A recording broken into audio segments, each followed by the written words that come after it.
Hi, I'm Lauren Decker, Youth Librarian with the Kershaw County Library. My coworker, Chris Wilson, who is the reference librarian, and I will be sharing some information today with you on family history, or as it's known in the field, genealogy. We have information for both kids and adults, but the stuff for adults might work for the kids, and the stuff we're going to do for kids, the adults might be interested in too, so stick with us. We'll see how it goes. Okay, starting with something for the kids. I want you to think about detective work. What do you need to be a detective? You need a mystery, you need clues, and you need tools of the trade, right? So what's the mystery? In terms of genealogy, the mystery is, where do you come from? Who were your grandparents? Do you know your great-grandparents? Do you know their names? Where did they live? Here's your mystery. Where did you come from?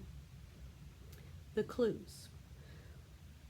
Clues can come from people living around you right now. Ask your parents. Ask your parents if they remember who was the oldest living relative that they remember. Or those clues can come from people who have already passed away. How can that happen?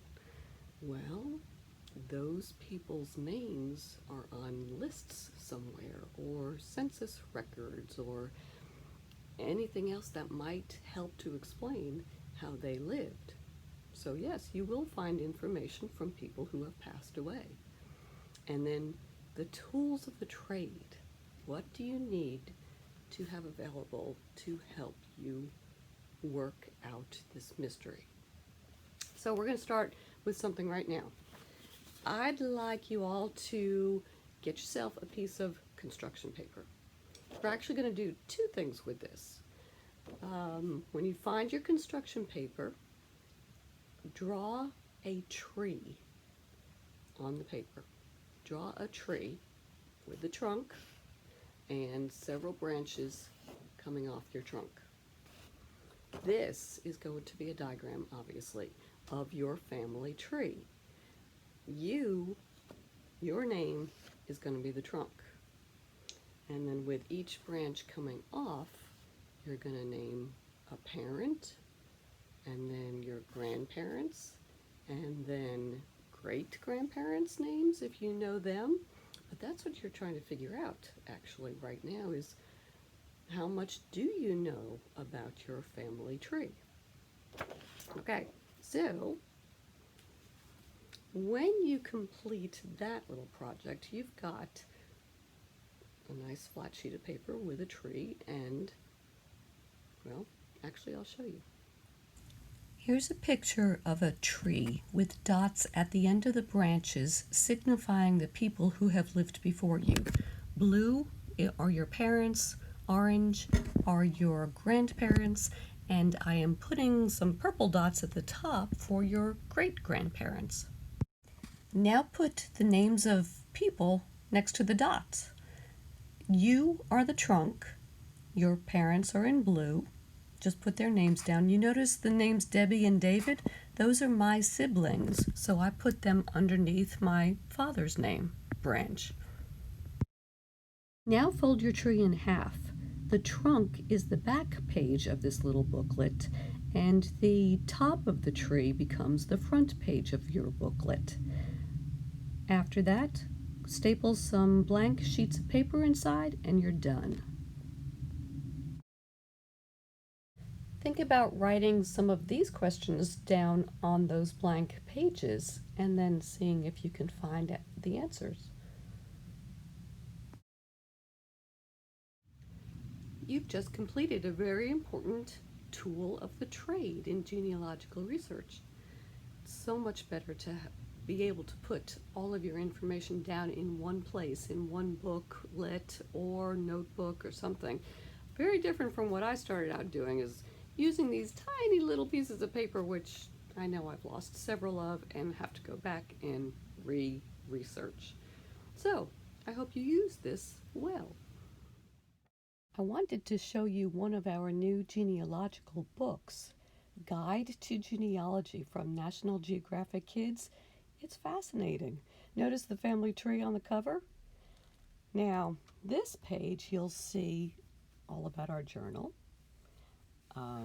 This page talks about being the best detective you can be in finding your family information, and it even gives you ideas for other things that you can do to imagine your story. Now we're going to hear from Chris Wilson, the reference librarian, who will talk to you about the databases we have available to research the names of people who have passed away in your families. You may be surprised at the kind of information you can get from these. I know I was. Hello, my name is Chris Wilson, and I'm a reference librarian here at the Kershaw County Library.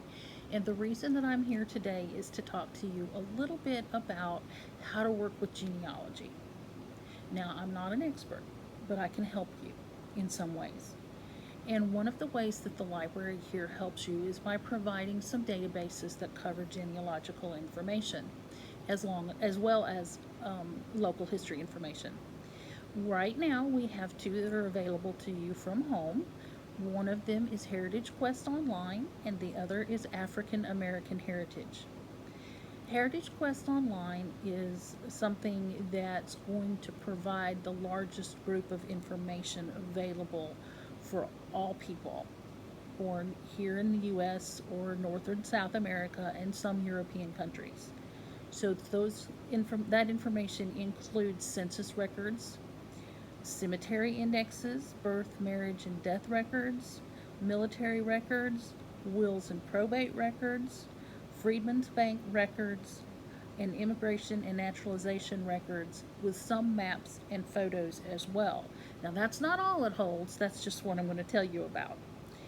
Secondly is African American Heritage, and this one was designed to narrow down the information strictly to the African American community. And the reason that that is done is because, unfortunately, we had this thing called slavery in the U.S., and a lot of information was not kept or not treasured as they usually are in other areas. But again, this information is going to include birth, marriage, and death records, census records, Freedmen's Bank records, military records, as well as the slaves and freed persons of color registries, and an online book called Black Genesis, and it's designed to help you find the information based on where you're looking. So one of the first things I want to tell you about is the census. There's a couple of bits of information you have to know about the census in order to use it best. The first completed U.S. Census was done in 1790. In 1890, the census that was taken was destroyed in a fire by water damage. Some of the documents were not bad enough to throw away, and so they did keep a few things from that group of papers, and also some of the states had information that they could recreate those records from. So the 1890 census is not complete. The 1940 census is the latest one to be made public. All the years after 1940 will be released on a 72-year schedule. The 1950 census should be released in 2022. Not all census information includes names of family members. Some of them are only the head of household. The census form is updated each time, so each one is going to have a different amount of information for you in it. And they are all based on what's going on at that point in time. The early census records are all handwritten, so it makes it somewhat difficult to read on some of them. So lately the census has been rolling these over to being done on the internet. This 2020 census was based on using the internet to complete it, but there still are some handwritten documents that we'll go through. And every time that the census is done, it's based on what happened on the day of April the 1st for that year.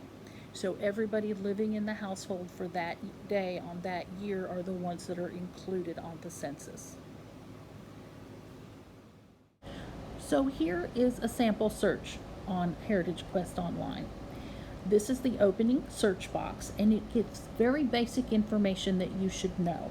First of all is a first or middle name and the last name as well. You'll notice that these are in lowercase. That's just fine. It doesn't have to be capitalized. There's also a section for a place where they have lived, and in my grandfather's case, this is the town that he raised his family in. So that is what that information is for. So when the next screen opens up, you're going to see a list of the records that came back matching this information, and you'll see the little view record link. If you click that information, it will take you to more complete information. So that first line is my grandfather, so I am going to click that particular link. So this is the record view, and what the record view shows in the upper left hand corner is a tiny picture of the actual record. And beyond that is going to be a list of information from that record, and it is not totally complete, but that is what this is for. So when you want to see the record, you can click view and see the full record. So here is the actual record. And remember, these are big books of information, and you'll see that they're handwritten, so they might be a little difficult to read. But you see the highlighted section. The top name is highlighted in yellow, and that is my grandfather. And the rest of the names are highlighted in more of a green, and it gives the names and ages of his children, along with a great deal of other information. Now, sometimes people want to view this a little bit easier. Sometimes other things might be occurring, and they just need to see this a little bit better. So Heritage Quest uses a special viewer that provides zoom capabilities to fully view the record. And because these are somewhat difficult to read, sometimes you're going to find some of the information is transcribed below the document. Not in this case, but sometimes.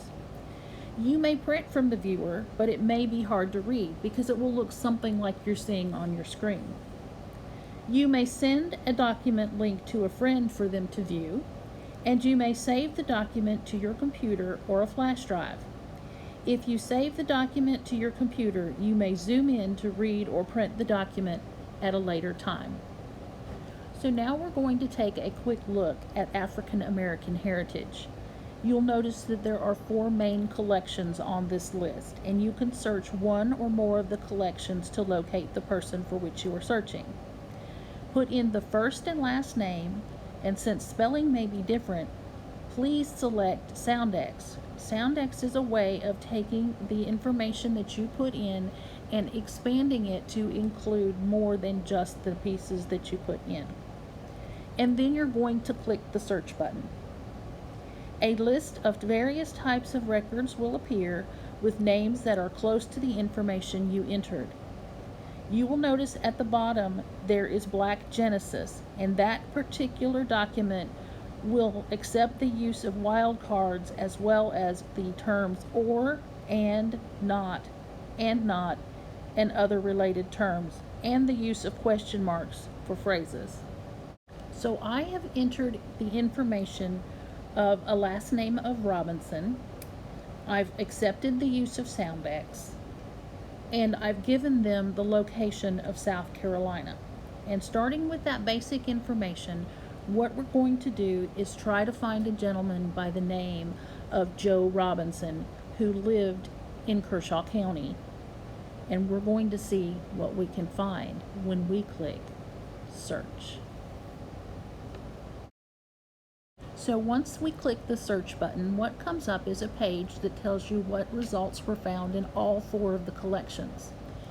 And you'll notice that there are a number for census and a number for Freedmen's Bank and another number for other areas on here, and then some have 0.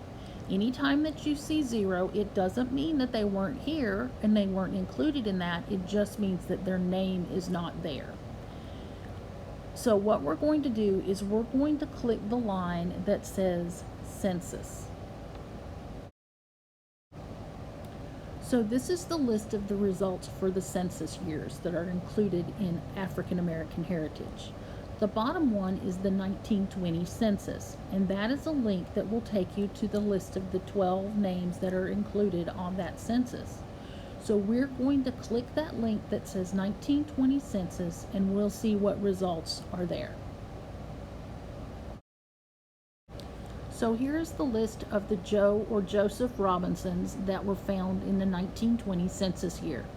You'll notice that there is a little highlight under the name of Robinson. So the row that has the county of Kershaw and the location of Flat Rock is the gentleman we're looking for. He's 32 years old. So click his last name where it says Robinson, and you will be presented with the exact record for that gentleman. So now you have been presented with an image of the census and tells you the series, the roll, and the page number for our Joseph Robinson, age 32, from Flat Rock in Kershaw County.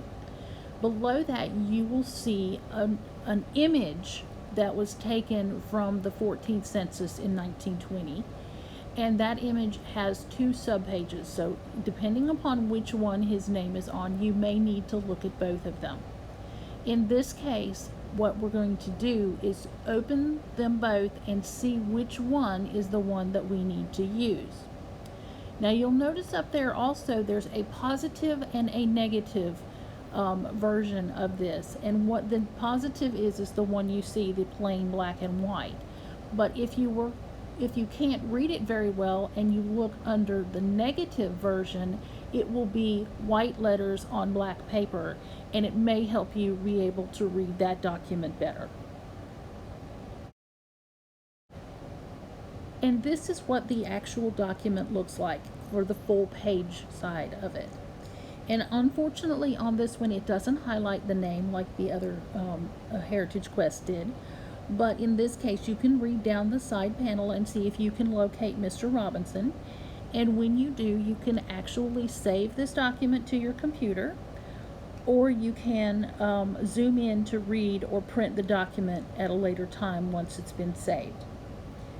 The zoom capabilities are available on here just as they were in Heritage Quest Online, and that's very helpful when trying to read the difficult handwriting. Now that we've reached the end of the things that I need to show you, I want to remind you about a couple of sources right here in Kershaw County. First of all, the Kershaw County Library has a very small collection of South Carolina books that may be checked out, as well as some books on genealogical searching that may also be checked out.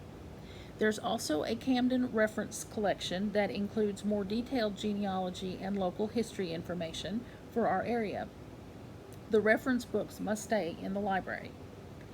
Just a couple of doors down from us are the Camden Archives and Museum, and they house both Camden and Kershaw County materials. These may not be checked out, but copying is available through the staff. And the staff at the Camden Archives and Museum can guide you more readily than the staff at the library in finding the exact type of information that you're looking and documenting it appropriately. So please feel free to come and visit and see what we can help you with. Have a great day. That's our presentation on family history. If you have any questions, give us a call at the library. We'll be glad to help. And good luck on searching out those family stories.